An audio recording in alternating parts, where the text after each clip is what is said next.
ఈరోజు మా తోటి శాసనసభ్యునిగా 5 సంవత్సరాలు కొడంగల్లో చేసినటువంటి వ్యక్తి ఇప్పుడు ప్రస్తుత మాజీ శాసనసభ్యుడు నరేందర్ రెడ్డి గారిని ఈరోజు అక్రమంగా అరెస్ట్ చేసి తీసుకురావడం అనే దాన్ని మేము తీవ్రంగా ఖండిస్తున్నాం. మనం మొన్నటి నుంచి చూస్తున్నాం. అది రాష్ట్రంలో ఏ నియోజకవర్గమో కాదు, స్వయాన ముఖ్యమంత్రి గారు ప్రాతినిధ్యం వహిస్తున్నటువంటి కొడంగల్ నియోజకవర్గం. ముఖ్యమంత్రి గారు ఇట్లా బేసజాలకు ఎందుకు పోతున్నారు? అసలు ఇది చాలా చిన్న ఇష్యూ. ఎందుకంటే మా హయాం లోపల బీఆర్ఎస్ పార్టీ అధికారంలో ఉన్నప్పుడు చాలామంది రైతులతోటి మాట్లాడి వాళ్ళను ఒప్పించి మెప్పించి ఎన్నో ప్రాజెక్టులు కట్టారు కేసీఆర్ గారు కూడా. కానీ ఎక్కడ కూడా ఇట్లా రైతులు వచ్చి అధికారుల మీద దాడి చేసినటువంటి సందర్భాలు అయితే చూడలేదు. ఇది నిజంగా ఒక మాటలో చెప్పాలంటే ఇది అధికారుల మీద దాడి కాదు, ఇది ప్రజలు రేవంత్ రెడ్డి గారి మీద దాడి చేస్తున్నట్టు లెక్క. ఆయన పోలీసుల పహారా లోపల, పోలీసుల ప్రొటెక్షన్ లోపల వాళ్ళకు దొరకట్లేదు కాబట్టి అధికారులు బలవుతున్నారు. అక్కడ అధికారులు అనేటటువంటి వాళ్ళు వాళ్ళ ఉద్యోగం చేసుకునేది. ఈయన ఏం చేయాలి? అసలు ఒక్కసారి ఆ నియోజకవర్గంలో ఉన్నటువంటి వాళ్ళు కలిసి మేము మాట్లాడి మా బాధ ఏదో చెప్పుకుంటామని పోతే కూడా వాళ్ళతోటి మాట్లాడడానికి సమయం ఇవ్వకుండా వాళ్ళని అరెస్ట్ చేసి వివిధ పోలీస్ స్టేషన్లో పెట్టింది మనం చూసినాం. ఇప్పుడు హైదరాబాదితులు మీరు చూసిండ్రు, కాంగ్రెస్ పార్టీ పట్టించుకోకపోతే తెలంగాణ భవన్కు హైదరాబాదితులు 100 మంది ఆడికి వచ్చింది. మరి అట్లాగే ఇక్కడ మమ్మల్ని కాంగ్రెస్ పార్టీ నాశనం చేస్తుంది, మా భూములు గుంజుకుంటున్నారు అని చెప్పి రైతులు ఎవరైనా కావచ్చు, ఏ పార్టీ వాళ్ళైనా కావచ్చు, ఫోన్లు చేసినప్పుడు ఎత్తకూడదా? మేము మాట్లాడకూడదా? కాంగ్రెస్ పార్టీ వాళ్ళు ఫోన్ చేస్తే కూడా ఎత్తుతాము. కాంగ్రెస్ పార్టీ వాళ్ళు కూడా చేస్తున్నారు, మాకు కూడా ఇట్లా ఇబ్బంది అవుతున్నది అని చెప్పి పాపం చెప్పుకునికే వాళ్ళు కూడా నామూషి పడుతున్నారు. కానీ నిజంగా చెప్పాలంటే ఇప్పుడు గ్రామాలలో కాంగ్రెస్ పార్టీ వాళ్ళు కండువా వేసుకొని తిరగనికే భయపడుతున్నారు. ఎందుకంటే వీళ్ళు రాసిచ్చినటువంటి 6 గ్యారంటీ అనేది ఒకటి మంచిగా పత్రం పెట్టుకున్నారు లోపల. కాంగ్రెస్ వాళ్ళు ఎప్పుడు పోతే దాన్ని తీసి మూతి మీద చూపించేటట్టున్నారు. చూస్తారు, భయపడుతున్నారు. ఇప్పుడు కాంగ్రెస్ వాళ్ళు ఊళ్ళల్లో తిరగాలంటే ఇప్పుడు రేపు ఎలక్షన్లు చూడండి, రేపు ఎలక్షన్లు వస్తే కాంగ్రెస్ కాండువా వేసుకొని అడగరాలు ఓట్లు, నేను ఒట్టి అని నిలబడ్డా చెప్పి ఓట్లు అడిగేటటువంటి పరిస్థితికి కాంగ్రెస్ వాళ్ళ పరిస్థితి అంత ఘోరంగా దిగజారిపోయింది. మాట్లాడడం అనేటటువంటిది ఎవ్వరు ఫోన్ చేసినా మేము ఎత్తుతాము. మేము ప్రజాసేవలో ఉన్నాము, ఖచ్చితంగా మాట్లాడతాము. కొడంగల్ లోపల వీళ్ళు ఇప్పుడు రైతులు భూముల మీదనే ఆధారపడి వాళ్ళ జీవితమే ఆ భూముల మీద ఉంది. మీలాగా రియల్ ఎస్టేట్ చేసేటోళ్ళు కాదు వాళ్ళంతా. రియల్ ఎస్టేట్ చేసి ఇప్పుడు 50 లక్షలకు కొని నెక్స్ట్ కోటికి అమ్మేటోళ్ళు కాదు. వాళ్ళు దాంట్లో విత్తనం వేసుకొని కలిసి కోసి దాని మీద బతికేటటువంటి వాళ్ళు. వాళ్ళకి ఎంత అటాచ్మెంట్ ఉంటుంది చెప్పు భూమి మీద? భూమి మీద ఇప్పుడు భూమి పోతే వాళ్ళ బతికే పోయినట్లు ఆలోచన చేస్తారు. అటువంటి వాళ్ళని ఎంత సంజాయించాలి? అసలు దగ్గరికి తీసుకొని మంచిగా సంజాయిస్తే ఇది చాలా చిన్న సమస్య. ఇప్పటికైనా కానీ ముఖ్యమంత్రి గారు నేను కోరేది ఏంటంటే, జరిగింది ఏదో జరిగిపోయింది, ఇప్పుడు ప్రజలందరూ కూడా తిరస్కరిస్తున్నారు అనేది అర్థమైపోయింది. ఎందుకంటే ఇప్పుడు కలెక్టర్ గారు 2 కిలోమీటర్ల దూరం లోపల లగచెర్ల గ్రామం లోపల గ్రామ సభ పెట్టినప్పుడు ఏంటంటే ప్రజలు ఎవ్వరు రాలేరంటే ఏమర్థం? దాన్ని ప్రజలకు ఇష్టం లేదు అనేటటువంటిది తెలిసిపోతుంది కదా. మరి అదే నివేదిక కలెక్టర్ కూడా రాసి పంపించేది ఉండే. గవర్నమెంట్ కూడా ఏం చేయాలంటే, అరే మనం గ్రామ సభ పెట్టినా ఇక్కడ ఎవరు కూడా రైతులు వస్తలేరంటే రైతులకు ఇష్టం లేదు అనేటటువంటిది అర్థం చేసుకొని నెక్స్ట్ ఏం చేయాలనేటటువంటిది ఆలోచన చేయాలా. అదే కాకుండా ఇప్పుడు అక్కడ ఉన్నటువంటి నిఘా వ్యవస్థ ఏం చేస్తుంది, పోలీసు వ్యవస్థ ఏం చేస్తుంది? పోలీసులు ఇట్లా ఇప్పుడు అంతకుముందే గతంలో 1 నెల క్రితమే అక్కడ ఉన్నటువంటి కాంగ్రెస్ మండలాధ్యక్షుడిని అక్కడ బంధించారు. మరి సంఘటనలు ఇవన్నీ జరుగుతుంటే కూడా నెక్స్ట్ ఏం జరుగుతుందో, ఎట్లా చేయాలా అనేటటువంటి ఆలోచన లేకుండా ఎట్లా. ఇది నిజంగా చెప్పాలంటే ఇది గవర్నమెంట్ ఫెయిల్యూరు, రేవంత్ రెడ్డి గారు ఫెయిల్యూరు. మీరెంతమంది మీద కేసులు పెట్టినా, ఎంతమందిని జైళ్లకు పంపించినా భయపడేటటువంటి ప్రసక్తి లేదు. బీఆర్ఎస్ పార్టీ ఖచ్చితంగా ప్రజల పక్షాన నిలబడుతుంది, మిమ్మల్ని రాజకీయంగా బట్టలు కూడా తీస్తుందని చెప్పి తెలియజేస్తాను. రెడ్డి గారిని అరెస్ట్ చేయొచ్చు, రేపు ఇంకొకరిని చేయొచ్చు, ఎంతమందిని అరెస్ట్ చేసినా కానీ ఖచ్చితంగా బీఆర్ఎస్ పార్టీ ప్రజల తరఫున ఉంటుంది, ఎండగడుతుంది. ఇప్పుడు వాళ్ళ కాల్ డేటా కూడా తీస్తే కూడా ఎవరెవరు అనేటటువంటిది వస్తుంది. ఈ బీఆర్ఎస్ పార్టీ నాయకులు కార్యకర్తలు కాకుండా వేరే పార్టీలో లేరా? కాంగ్రెస్ పార్టీ వాళ్ళు కూడా ఉంటారు. ప్రజలు అనేటటువంటి వాళ్ళు, రైతులు అనేటటువంటి వాళ్ళు కొంతమంది అంటే ఏ పార్టీకి సంబంధం లేకుండా ఉంటారు, కొంత పార్టీ సింపతి ఉంటారు. వేరే పార్టీ కాంగ్రెస్కి ఉండొచ్చు, బీజేపీకి ఉండొచ్చు, బీఆర్ఎస్కి ఉండొచ్చు, అన్ని పార్టీలకు ఉంటారు. మరి కాంగ్రెస్ పార్టీలో ఉన్నటువంటి వాళ్ళు కూడా భూములు ఉంటాయి కదా, మరి వాళ్ళని కూడా చూడాలి కదా. మరి వాళ్ళ కాల్ డేటా కూడా తీయండి, మరి అందరిని అరెస్ట్ చేయండి మీరు ఇట్లా. అంతేకాకుండా నేను నిన్న మాట్లాడుతుంటే ఒక ఆయన చెప్తున్నాడు, అక్కడ ఉన్నటువంటి వాళ్ళను పోయి కరెంటు బంద్ చేసి ఇంటర్నెట్ బంద్ చేసి ఏదో మొత్తము నక్సలైట్లను తీసుకొచ్చినట్లు మధ్యరాత్రిలో 1 గంట 2 గంటలకు తీసుకొస్తున్నారంటే ఏం జరుగుతున్నది అక్కడ? అక్కడ ఉన్నటువంటి ప్రజలంతా తండాల వాళ్ళు కావచ్చు, గ్రామాల ప్రజలందరూ కూడా భయభ్రాంతులతోటి ఎప్పుడు పోలీసు వాళ్ళు వస్తారో మమ్మల్ని ఎవరు పట్టుకపోతారని చెప్పి భయభ్రాంతులతోటి బతుకుతా ఉన్నారు.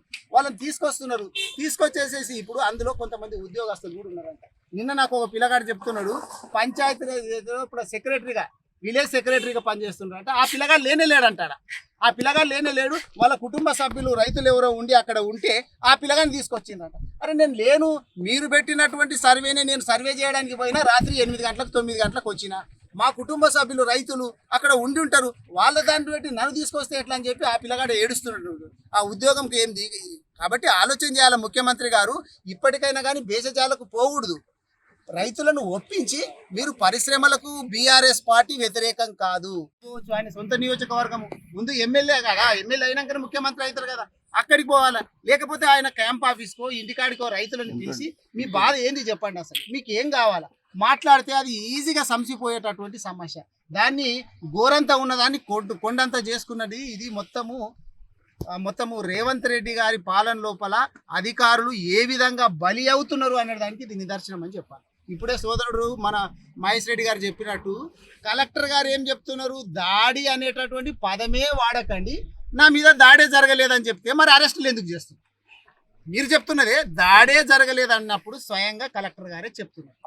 స్వయంగా కలెక్టర్ గారు దాడి జరగలేదు అని చెప్పినప్పుడు మీరు అరెస్టులు చేయాల్సినటువంటి అవసరం ఏంది?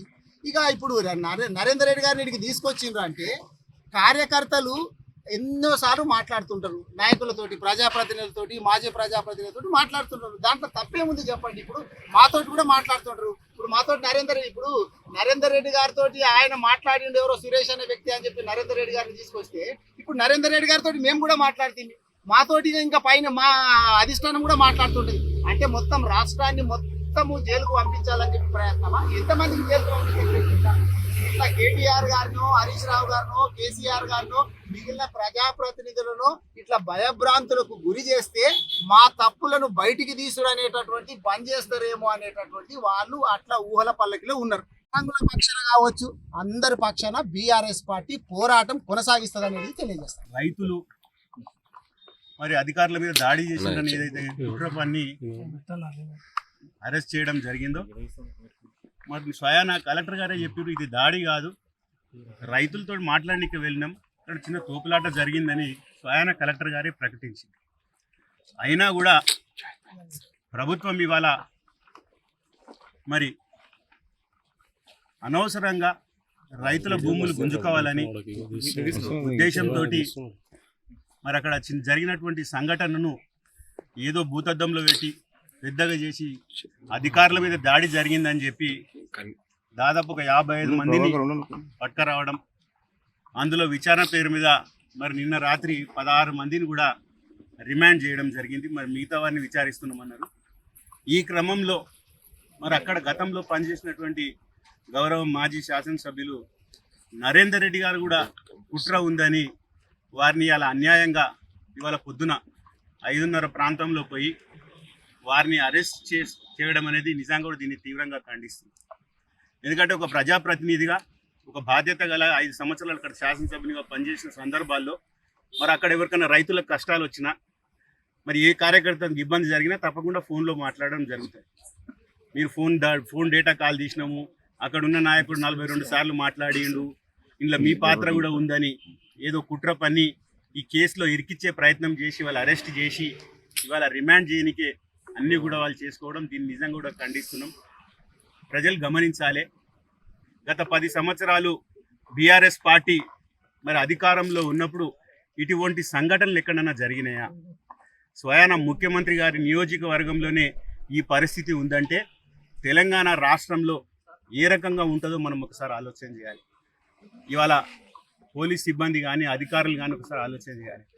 ప్రభుత్వాలు అనేవి 5 సంవత్సరాలకు వస్తుంటాయి, మారుతుంటాయి, పోతుంటాయి. కానీ అధికారులు అనేది వాళ్ళ వృత్తి, వాళ్ళు దాదాపు ఎవరైనా వాళ్ళ వృత్తిలో 30-40 సంవత్సరాలు అధికారులుగా పనిచేస్తారు. కాబట్టి వాళ్ళు ప్రభుత్వం చెప్పినట్లు ఆడుకుంటూ పనిచేస్తే ఇటువంటి సంఘటనలు జరుగుతాయి. కాబట్టి దయచేసి అధికారులు తప్పకుండా ఆలోచన చేయాలి. ముఖ్యంగా పోలీస్ సిబ్బంది కూడా ప్రభుత్వానికి తలగ్గకుండా ఏదైతే న్యాయం ఉందో తప్పకుండా ఎవరైనా తప్పు చేస్తే ఖచ్చితంగా జైల్లో పెట్టి శిక్షించాలి. కానీ ఇటువంటి చిన్న సంఘటన తీసుకొచ్చి అలా పెద్దగా చేసి అనవసరమైనటువంటి రైతులను అందరినీ కూడా ఇలా జైల్లో పెట్టడం నిజంగా కూడా దీన్ని ఖండిస్తున్నాం. బీఆర్ఎస్ పార్టీ తప్పకుండా రైతుల పక్షాన పోరాడుతుంది. ఇలా గౌరవనీయులు కేసీఆర్ గారు రైతుల కోసం ఏం చేసిండ్రో దేశం కాదు ప్రపంచం అంతా కూడా చూస్తున్నది. మరి ఇలా రైతుల్ని కష్టపెట్టి రైతుల భూములు గుంజుకుంటే మరి వాళ్ళ గతి ఎట్లుంటుంది అనేది మనం అందరం కూడా చూస్తున్నాం. ఎందుకంటే వ్యవసాయం చేసే రైతులు వ్యవసాయమే చేస్తారు, లాభం వచ్చినా నష్టం వచ్చినా. కాబట్టి మరి అక్కడ భూమి తీసుకోవాలనుకుంటే దానికి ఒక పద్ధతి ఉంటుంది. అందరితో మాట్లాడి మెప్పించి తీసుకొని పరిశ్రమలు తీసుకురావాలి. పరిశ్రమలకు ఎవరు వద్దంటలేదు.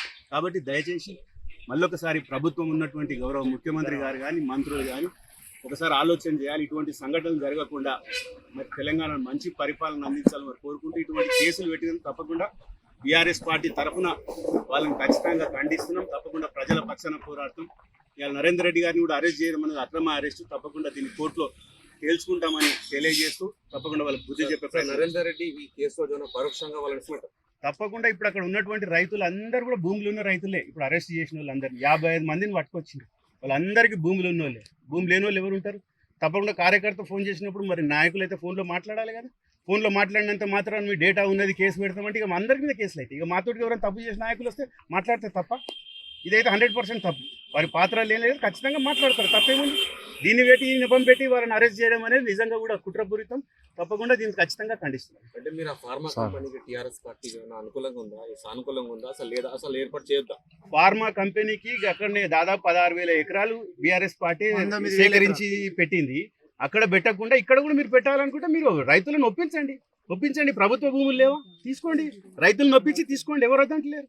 రైతులను ఒప్పించి మీరు భూమి తీసుకొని ఫార్మా కంపెనీలు పెట్టండి. దానికి ఎవరైనా వ్యతిరేకాన్ని వ్యవసాయమే వృత్తిగా ఉన్నటువంటి రైతుల భూములు తీసుకుంటే వాళ్ళు ఎక్కడ పోవాలి? కాబట్టి దాన్ని ఖండిస్తున్నాం.